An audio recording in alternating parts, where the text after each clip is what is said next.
Unajua, pindi tuko shule tunasoma, walimu walikuwa na ile formula, wanawapanga wenye akili mbele, katikati wanakaa watu wenye akili za kawaida, nyuma tunakaa sisi bakabenja mambulula. Kanuni walikuwa wanatuambia haya mambulula haelewi. Sasa walikuwa kiuliza maswali, wanaanza kwa wale mambulula, usionyeshe mikono unapigwa, wanaenda wanakuambia na jibu lenyewe. Akasema basi sawa, sisi shule tumekubali mambulula, apewa tuna akili.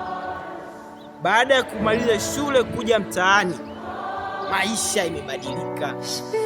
Aliyekuwa anashika moja sasa hivi kamwangalia maisha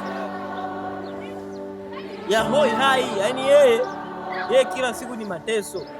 Lakini sisi ambao tulikuwa mambulula shuleni, kidogo shuleni, afu akili za maisha, tafuta akili za maisha.